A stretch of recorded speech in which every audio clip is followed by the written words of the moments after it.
Chers téléspectateurs du micro du Pasteur Bobo, partout où vous êtes, à travers le monde, bonjour ou bonsoir, ça dépend de l'heure à laquelle vous nous regardez. Nous sommes encore avec Déborah Koulou. Quand vous Déborah Koulou, c'est M... AV30. C'est AV. Mouvement... Association des victimes des massacres du 30 décembre. 30 décembre. Bonjour Déborah, bonjour. Bonjour Pasteur Bobo. Comment vous portez? Ça va quand même un peu par la grâce de Dieu. Comment sommes-nous avec le mouvement AV30? Apparemment, il y a encore d'autres victimes. Oui, vraiment, c'est avec beaucoup de peine et beaucoup de tristesse que nous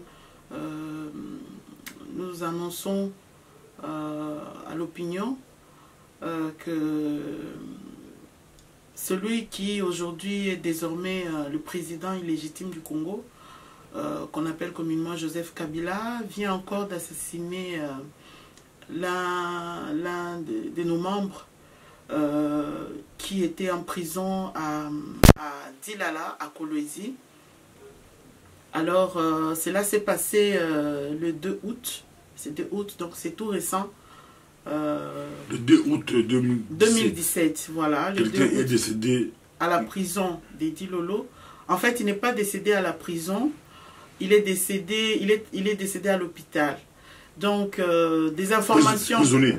Il était prisonnier. Oui, il était prisonnier. Depuis les événements du 30 décembre, il est l'un des membres de l'église du prophète Mukongobila qui avait été arrêté chez l'évêque, donc le responsable de notre église à Kolwezi. Il avait été arrêté avec plusieurs autres membres là-bas, des femmes, des hommes, des enfants. Ils avaient tous été arrêtés le 30 décembre 2013. On les avait trouvés en prière et on les avait arrêtés. Depuis là, ils sont en prison de Kolwezi. La prison là, on appelle ça Dilala.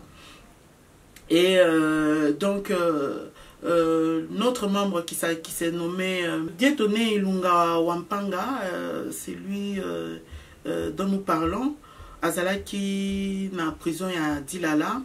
À Salikuna, plus de 3 ans. Maintenant, Tobaneko qui est 4e année.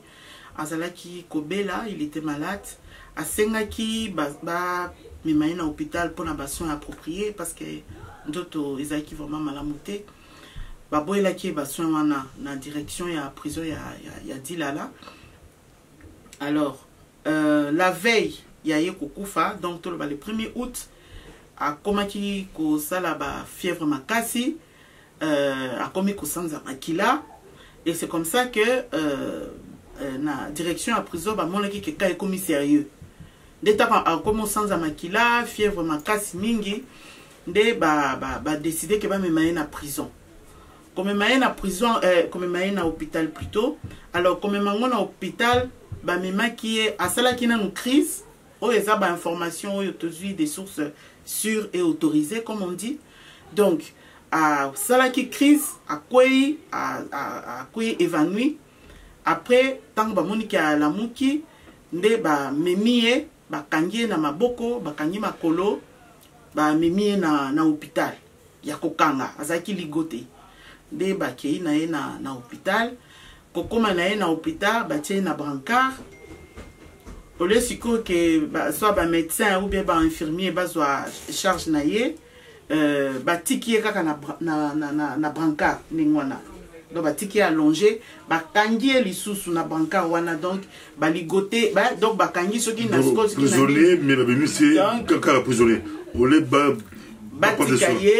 batikaye azwa basoin parce que même na hôpital a continué qui kosanza makila et c'est comme ça que ils l'ont laissé comme ça memaye 20 h la veille batikaye ndenge wana donc isolé abandonné na brancard wana ti na ndenge aye kokufa lobi nango 7 h du matin. Donc il était sans les soins parce que avant Koufa, apparemment des informations que nous avons, ben ça qui moi si naie poaya, moi si aye akuti déjà le biyaka mbal na zombi la makasi, aye boye akuti déjà et commis nous tout déjà si Combien il y a battu à bout de comme bazar de Non, au bout d'un coup, tu as combien basé de l'eau dans la prison. Plus ou moins combien de l'eau? La prison, on a dit là, basa 20. Donc, parce que basa qui 21. Bon, on a, ils ont toujours des sources au Bissoto Zanango. Ils ont qui n'a pas 16 et 5 hommes. Oui, basa là qui kuna. Donc, basa qui 16. Ce qui fait 21, il me semble. Nous avons ma casse calculé. Donc, alors, si le lobo donc tout le bas, basa 4 hommes et 5 femmes à la prison et 16 femmes à la prison de Dilala. Dans la prison, il y a Boulou, basa toujours 15 jusqu'à aujourd'hui. Non, ils sont à 9 maintenant. Baza 9 parce que 4 euros baza sikoyo na prison à Dilala et ça au bazala qui na prison ya Boulou na prison à Boulou oyo pasteur Bobo ba mesure de sécurité oyo ils a pris envers ba disciples to ba partisans ya prophète Mukungubila ils a ba mesure exceptionnelle par rapport ya ba prisonnier mususu voilà donc ba prisonnier oyo ya prophète o ba ebiki baza ba prisonnier ba partisan ya prophète baza na moi cellule moko ba lukela bango ba confina bango na cellule wana ba droit à visite donc selon ba information ba détenu misusu ba koki kozwa ba visite de façon normale eza na salle oyo ba recevoir ba visite mais ba disciple ya Mukungubila bango bazora ba visite c'est-à-dire ba fongole ka moi porte en plus avec des gardes qui sont là donc nous dénonçons ça moi ba mesure monsieur Sueza moi mike au basu envers bango toujours dénoncer ango parce que na lingina loba boyeke vraiment colère na biso eza makasi mingi pasteur Bobo parce que tango via mutu ezo kende boye oyo azalaki na maboko ya oyo bazomi benga gouvernement congolais azana maboko na bango bazalaki na ye il faut ba expliquer biso dans quelles circonstances akufaki comment abandaki kosanza makila aliaki nini po abanda kosanza makila boye et non seulement ça il y a aussi peut-être bandeko babosani mais il y a une année l'année passée en 2016 na avril le 24 avril exactement il y a un autre pensionnaire ndeko na biso mususu membre na biso a boma ki epekara na ba circonstances wana akufaki ba torture ezalaki makasi de ce que nous avons appris donc il a été tellement torturé que ndeko Fidèle Bukumba akufaki ka boya ezalaki assassiné et ce sont des choses oyo ezo révolté biso makasi ezo pesa biso rage makasi en tout cas tozo dénoncer ango avec vraiment la dernière énergie. Na Kinshasa, bazali, baza 20, na prison Yandolo. Parmi les 20 là, il se retrouve le docteur Ferouzi, aza médecin mounene à Kolwezi, aza pe évêque, na niveau à église, et ezananda kunaye, donc na place église, ezalaki na Kolwezi, nde bayaki kokanga, bandeko baza na prison le loboye, na niveau ya na niveau ya prison ya Dilala. Basamba te bakanye bon non. Basamba la première fois si je ne dis pas de bêtises la première fois Basamba saki bango na 2015 ezalaki vers depuis 2013 Basamba 2015 2 ans. Voilà 2 ans après baye ko sambisa bango na ko sambisa bango wana verdict ebimaki que ba pesi na mibali donc frère o bakutaki frère en Christ o bakutaki wana mutu na mutu pesaki je crois pesaki pas je crois c'est ce qui a été pesaki bango 13 ans et na o bazaki neti kambi responsable ya église na niveau wana pesaki bango 15 ans basi pesaki bango 7 ans de prison. Alors association na biso na ndenge tozaki avocat o ya kuna na Kolwezi pour ba défendre bandeko sala qui appelle ya décision wana tango ebimaki na 2015. Alors procès appel na ya Kolwezi et utaki ko salema il y a 2 mois passés, 1 mois et demi à 2 mois passés Alors, na procès en appel wana, baye siko ko libérer trois personnes, donc 3 sœurs. Alors, façon en gros, na processus n'a pas libérer Batou, vraiment c'est de manière arbitraire.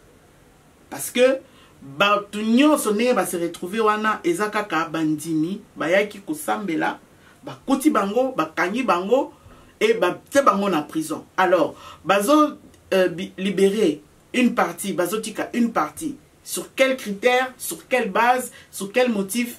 Décision en gros, il y a un juge, et ça même pas motivé. On n'explique même pas. Bon, d'accord. En plus, justement, c'est ça. D'accord, Kanchati, d'accord, Saint-Sylvestre. Oui. Basangi, quelques secondes. Crispation, Baba libéré la prisonnière politique. Oui, quelques secondes, juste pour le baquet. Bah, donc, ba libéré wana, 3 femmes qu'on a libérées à Kolwezi, ba 5 bango que pour la libérer, il faut ba futa, bazo bengango caution, ba futa caution, il y a 300 000 francs congolais, et alors il fallait mutu na mutu à travailler pour futa mongwana. À travailler nini azana prison, donc ils a passé, donc bazaka kawana pe. Elles sont encore là, comme libérées. Et puis, peut-être avant de répondre à la question à propos des corps, na niveau à Kinshasa, pour nos membres qui sont emprisonnés na Ndolo, avocat na bango oyaza membre à la Ligue des électeurs, il y a FIDH, il y a Papa Nabiso, Paul Sapou, bazaki ko défendre disons baza ba avocat ya bande ko nabiso na niveau à Kinshasa. Alors ba koti ça qui requête na niveau à cour constitutionnelle pour na ko senga na cour constitutionnelle à se prononcer na ndenge bazo cour militaire yandolo eza ko juger ba civil. Parce que oignon so bazan à niveau ya ndolo, ils sont répertoriés, reconnus comme étant des civils. Alors comment se fait-il que cour militaire et défendre les civils? Donc avocat, sala qui requête wana binomoro boyebi justice à Congo ningi zali makambo ezakaka ezokinde na nenge chef na bango Kabila azo sepela kere kende azo ebisa bango ba sala ningi bazo sala wana ningi balingi. Donc c'est ça. Pour ce qui est tozape na bande comme sous bazana Lubumbashi, donc tobosa na pe bangote bango pe baza kuna baza une quinzaine oyo baza na prison à Kasapa. Ils sont aussi là depuis le 30 décembre 2013 jusqu'à l'élo baza pe kuna na ba conditions moko difficiles. Donc ezaka capacité moi me pe mawa. Alors pour ce qui est des corps, le pôle a une habitude toujours à Kolobango na micro et à Pasteur Bobo, nous continuons d'exiger que va passer sur la Corwana depuis que les événements s'étaient déroulés. Tango FIDH abandé ko sala banquette naie, le gouvernement avait répondu que bazalaki nous n'a besoin à ko sala banquette d'usage avant de restituer ba corps na ba famille. Ce qui n'a jamais été fait jusqu'à aujourd'hui. Tina ninge toyaki koyoka makambo ba charnier na ba fosse commune na ninge balobaki ke biso pe bazalaki na kati oya ba charnier à Maluku eza na ba charnier à Kimembe na niveau ya Lubumbashi ba charnier eza un peu partout. Donc tozo zela justice ya oyo biso tozo justice sur laquelle nous nous espérons. Merci. Mais pas avec le gouvernement illégitime qui est en place, ça c'est certain. Merci beaucoup. J'ai laissé encore ma Déborah Koulou, mais trop plus de 2 minutes au lancer message moko au lancer dans le Congolais partout ou quel message au lancer tout perdre j'ai donné Ilunga Mpanga. Ilunga Wampanga, oui. Wapanga. Tu peux sur lancer message. Bah, condoléances dans la famille. Il y a frère Nabiso, j'ai donné Ilunga Wampanga. Vraiment, Maloba Eza Mingite. pasi tozo kabola yango je pense to mekaki kosala o ezaki na niveau na biso pona ko soutenir famille pour soutenir veuve naie, pour soutenir bana naie, parce que ndeko na biso azalaki très jeune, azalaki à peine, il avait à peine 35 ans, donc azalaki vraiment, il était encore dans la fleur de l'âge.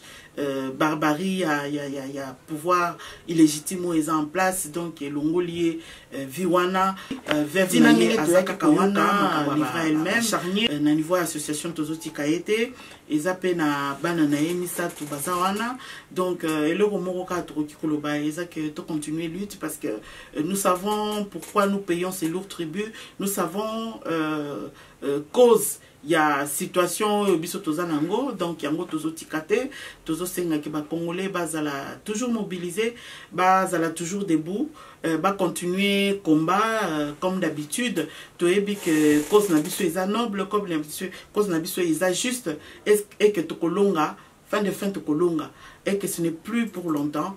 Biso tozana elika wana tozaba na nzambe, toyebi que nzambe akorendre biso justice avant mokili. C'est la biso justice, mais d'abord Nzambe c'est la biso justice parce que Makila a Dieu donné ilunga tango sopani bongo Makila y a ba millions de Congolais nenge ezo sopana tous les jours biso toza vraiment na elika ke Makila wana ezo kende pa mate et que vraiment et qu'on a la venger yango tozo pesa tana biso vi na biso makamunyoso na biso pona ke totika kozo na te parce que ça ya biso bazo bomande biso tango bazo bomabande kona biso eza biso nde bazo boma. Donc voilà, merci beaucoup. Merci beaucoup de Deborah Koulou, merci Baokio, Baoki Mbela, Baoki Mbela Boaki. Nous te prochainement. Merci.